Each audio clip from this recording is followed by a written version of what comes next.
Let's talk about the infinite money glitch. Everyone dreams of finding a loophole in the system, a way to trick the bank into giving you free cash. But in the real world, that is called fraud. And the people we are covering today found that out the hard way. Let's see exactly how they ruined their entire lives. Number 9 is the DoorDash refund trap. This started as a viral trend on TikTok. Teenagers discovered a flaw in the customer service bot. If you claimed your food never arrived, it issued a refund. It didn't ask for proof or talk to a human. It just instantly credited the money back to your account. Suddenly, thousands of kids were ordering massive feasts for free. We are talking about $500 in sushi orders. They were stacking up boxes of electronics and groceries. It felt like they had beaten the system completely. But DoorDash was not actually ignoring the problem. They were quietly tracking every single fraudulent refund request. They let the balances rack up into the thousands. Then they initiated a massive wave of account bans. But they didn't just ban the accounts and move on. They sold the debt to aggressive collection agencies. Imagine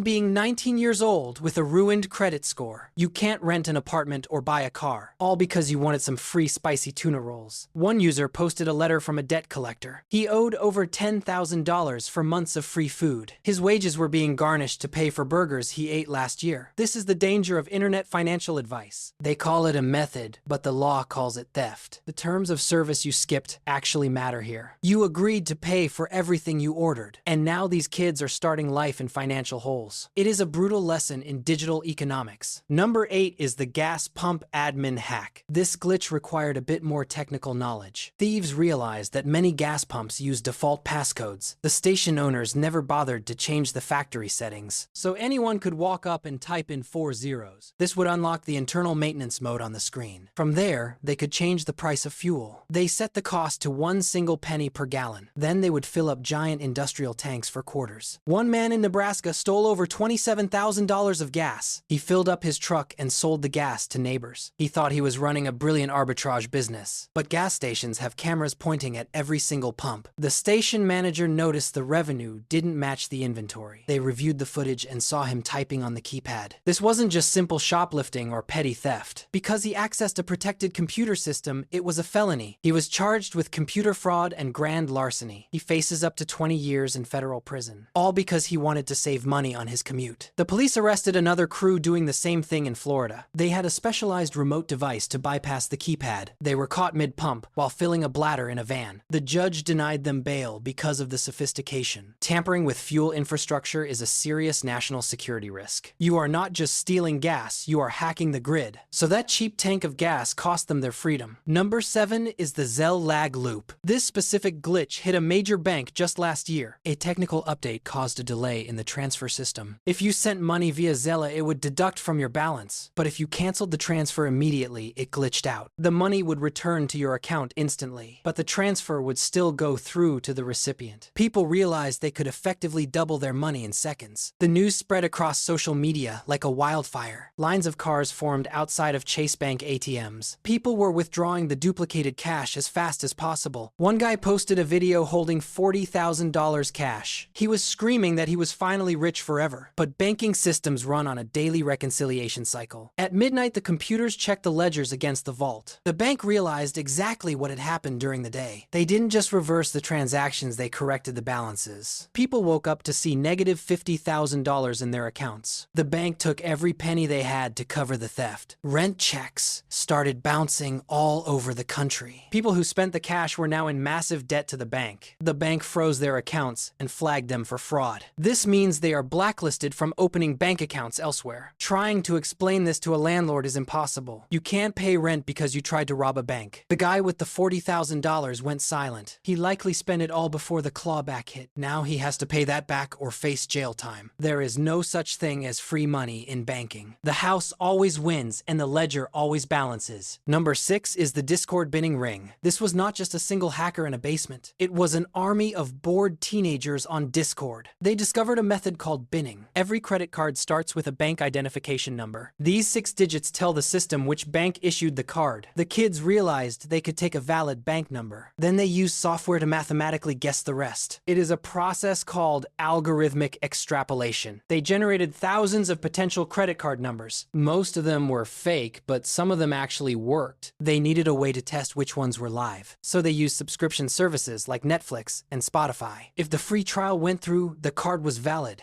Suddenly, thousands of kids had free premium accounts. They were bragging about it in public chat rooms. But greed always escalates quickly in these groups. They started using the cards for physical goods. They ordered sneakers and pizza and gaming consoles. This triggered the fraud detection systems at major banks. The FBI treats wire fraud as a federal offense. They didn't care that the perpetrators were 16. They tracked the IP addresses from the Discord servers. Police raids happened at suburban houses at dawn. Parents watched their kids get handcuffed in pajamas. They thought they were just gaming with friends, but they were actually running a financial crime ring. Now they have a federal record before they can vote. Number 5 is the Robinhood Infinite Leverage. This is a legendary moment in internet financial history. A user on a stock trading forum found a glitch. Robinhood offers margin trading, which is borrowing money. Usually they limit how much you can borrow. But this user exploited a strategy called a box spread. He tricked the algorithm into thinking his risk was zero, because the computer thought he couldn't lose money. It allowed him to borrow more and more cash. He effectively unlocked an infinite money cheat code. He turned a $2,000 deposit into huge power. He held $50,000 worth of purchasing power. He posted about it saying he literally couldn't go tits up. That is a direct quote from his financial thesis. But the market does not care about your math. The stock moved slightly against his position. Because he was so highly leveraged, it was a disaster. His entire account was liquidated in seconds. He recorded the moment he lost everything. He made a sound that became a viral internet meme. He didn't just lose his deposit, he went negative. He owed the app $57,000 instantly. He had to delete his account and hide from the internet. It turns out, risk-free money is extremely risky. Number 4 is the Casino TITO Spoofer. Casinos are mathematically designed to take your money. But a few years ago, a crew flipped the script. Modern slot machines do not drop quarters anymore. They print paper vouchers called ticket in, ticket out. Two men discovered a firmware bug in a popular machine. It was the Game King video poker machine. If they played a specific sequence of hands and then pressed the cash out button at a specific time, the machine would get confused and replay the win. It would print a ticket for a massive jackpot. Then it would let them print the same ticket again. They were effectively photocopying money on the casino floor. They hit casinos all over the United States. They made off with hundreds of thousands of dollars. But casinos have the best surveillance on earth. Security noticed that these guys never seemed to lose. They tracked their play history and saw the pattern. They didn't just ban them from the premises. They waited until they had a pocket full of tickets. Then the gaming commission agents moved in. Cheating a casino is a felony in Nevada. It carries the same weight as counterfeiting currency. They traded their lucky streak for a prison sentence. The house always wins in the end. Number 3 is the Cash App glitch. This digital disaster happened just a few months ago. A technical update caused a massive error in the system. Users realized they could add cash to their balance. Even if their linked bank account had $0, they would just tap the Add Cash button repeatedly. The app would instantly credit them hundreds of dollars. It felt like an infinite money cheat code in real life. People ran straight to the nearest ATM to withdraw. They were pulling out stacks of fresh $20 bills. Social media exploded with videos of people flexing cash. They called it the free money method of the year. But Square is a massive financial technology giant. They fixed the glitch within a few hours of the spike. Then they corrected the ledgers on every single account. Thousands of users woke up to negative balances. If you withdrew $500, you now owed it. But it gets worse for these accidental fraudsters. Square treated the negative balances as overdraft debts. They locked the accounts and seized incoming funds. Some people had their direct deposits swallowed whole. Imagine working 2 weeks just to pay off a glitch. You literally paid to feel rich for 1 single hour. Others had their accounts sent to aggressive collections agencies. Their credit scores plummeted overnight because of the debt. It is the most expensive short-term loan in history, and the interest rate was effectively 100%. Number 2 is the Crypto.com fat finger. This is the ultimate fantasy for every crypto investor. A woman in Australia asked for a $100 refund. She sent a support ticket because of a failed deposit. But the admin working the ticket made a catastrophic mistake. He accidentally entered her account number into the amount field. Instead of $100, he sent $10 million, specifically $10.5 million